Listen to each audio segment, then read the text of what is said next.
Hello दोस्तों, welcome to the न्यूमास physics. तो आज हम स्टार्ट करने वाले हैं क्लास 10th का लेक्चर नंबर 1 और चैप्टर नंबर 4, जिसका नाम है फिजिक्स। पढ़ रहे हैं ना हम ये? हाँ, फिजिक्स पे रहना, केमिस्ट्री बायो की बात है। पहले फिजिक्स तो पक्का करो। ठीक, तो हम क्या पढ़ रहे थे? Refraction of light. अब रिफ्रैक्शन ऑफ लाइट क्या चीज है ना? हमने रिफ्लेक्शन ऑफ लाइट पढ़ा प्रीवियस लेक्चर में। प्रीवियस लेक्चर में जब हमने रिफ्लेक्शन ऑफ लाइट पढ़ा तो उसमें हमने देखा कि जो लाइट आती है टकरा करके किसी प्लेन मिरर से वापस चली जाती है, इस फिनोमिना को रिफ्लेक्शन ऑफ लाइट कहते हैं, है ना? लाइट किसी मिरर पे इंसिडेंट हुई और टकरा करके रिफ्लेक्ट हो गई, तो उस फिनोमिना को क्या बोल देते थे? रिफ्लेक्शन बोलते थे। और angle of reflection angle of incident angle of reflection के इक्वल होता था उस केस में। ठीक, तो ये तो बातें थी रिफ्लेक्शन की। लेकिन यहां एक नया फिनोमिना आता है हमारे पास, रिफ्रैक्शन ऑफ लाइट। अब ये रिफ्रैक्शन ऑफ लाइट क्या चीज है ना? बहुत क्वेश्चन है कि रिफ्लेक्शन तो हमने पढ़ा, रिफ्रैक्शन क्या चीज है? तो बच्चों, जो लाइट का टकरा करके मुड़ जाना रिफ्लेक्शन कहलाता है। लाइट का टकरा करके वापस उसी पाथ पे मुड़ जाना क्या कहलाता है? रिफ्लेक्शन। और लाइट का टकरा करके आर पार निकल जाना क्या कहलाता है? रिफ्रैक्शन।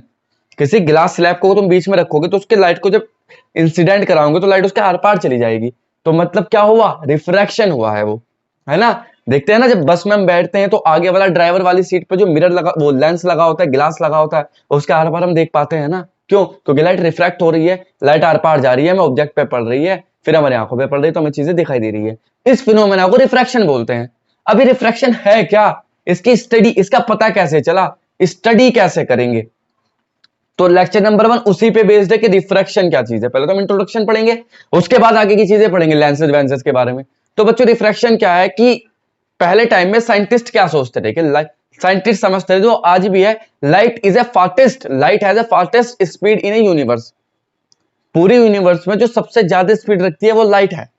ठीक, अब लाइट जब एक मीडियम से दूसरे मीडियम में चलती है तो उसकी स्पीड चेंज हो जाती है। ये स्टडीज में पाया गया कि जब लाइट एक मीडियम से दूसरे मीडियम में आती है तो उसकी स्पीड चेंज हो जाती है। स्पीड चेंज होने के साथ साथ पाथ भी चेंज हो जाता है, वो अपने पाथ से डेविएट हो जाती है। इस फिनोमिना को रिफ्रैक्शन बोलते हैं। वो तो देखो, रिफ्रैक्शन था कि गिलास से आर पार हो गई, वो तो सिंपल भाषा में कहने के मतलब था।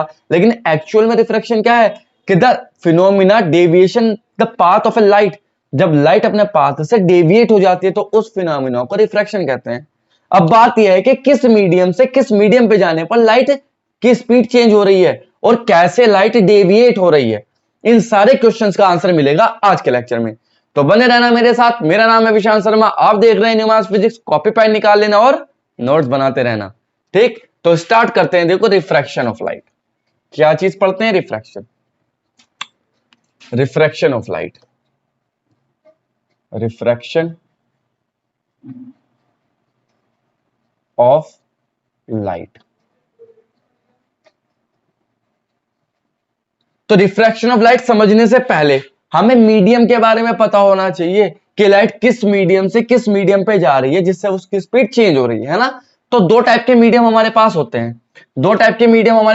मीडियम कौन कौन से मीडियम होते हैं बच्चों? दो टाइप के medium. Number first, rare medium. और नंबर टू होता है क्या? नंबर टू होता है डेंसर मीडियम। अब रेयर मीडियम क्या है और डेंसर मीडियम क्या है? रेयर मीडियम मतलब हल्का, जैसे एयर, और डेंसर मीडियम मतलब भारी, जैसे गिलास हुआ, वाटर हुआ, ये सारी चीजें। तो अगर मैं तुमसे कहूं कि एयर और गिलास में कौन रेयर है कौन डेंसर, तो air is a rare medium और glass is a denser medium. Got my point? ऐसे ही अगर मैं बात करूं गिलास एंड वाटर की, तो water is a rare medium और glass is a denser medium. ऐसे ही मैं बात करूं हॉट एयर,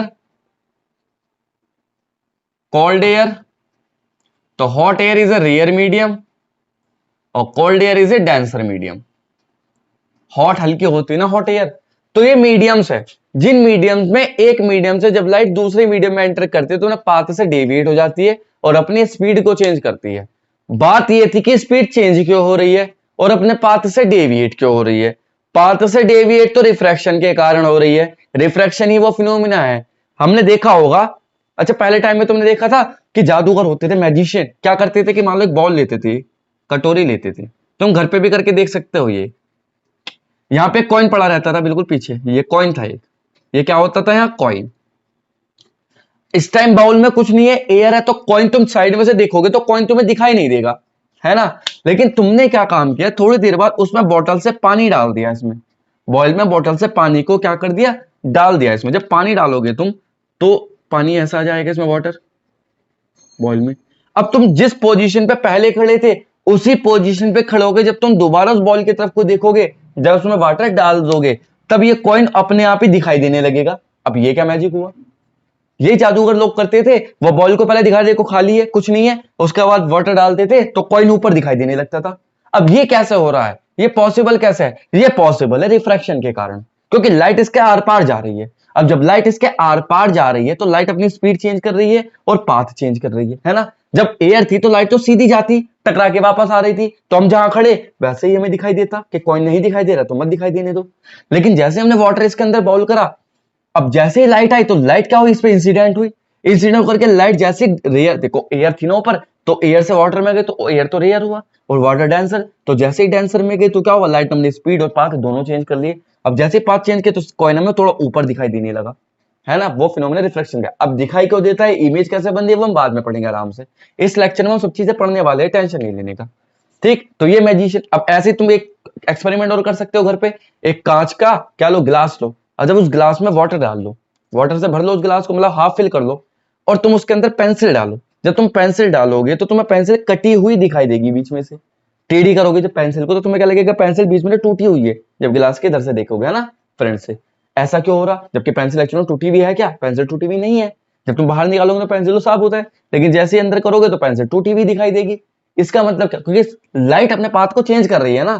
तो एयर में तो लाइट का पाथ कुछ और है, तो मैं मारकर देखो एयर में तो सीधा दिख रहा है ना, क्योंकि एयर में लाइट का पाथ तो सेम है ना। अब जैसे मैं मारकर गिलास में डालूंगा वाटर से भरे हुए, तो वाटर में जाके लाइट अपना पाथ चेंज करेगी, तो मार्कर की इमेज भी तो चेंज हो जाएगी ना अपनी पोजीशन से। इस टाइम इमेज तो ये है, और मान लो आधा आधा हिस्सा ये वाटर में डूबा हुआ है, तो यहाँ पे तो एयर थी तो कोई दिक्कत नहीं, वाटर में जैसे ही लाइट गई तो पाथ चेंज किया तो मार्कर ऐसे टूटा हुआ सा ऊपर को उठ के दिखाई देने लगेगा। तो ये रिफ्रैक्शन के कारण ही पॉसिबल है ना।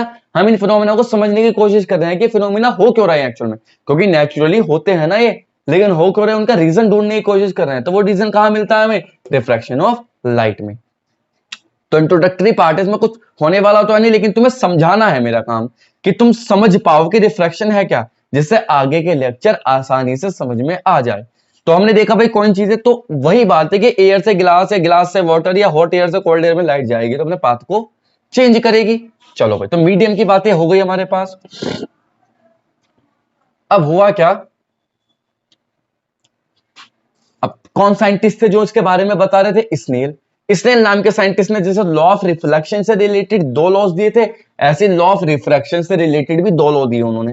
पहला लॉ क्या कहता है रिफ्लेक्शन से related, laws of reflection, laws of refraction. छोड़ो यार, ये तो पढ़ाना नहीं है, बाहर की बात है।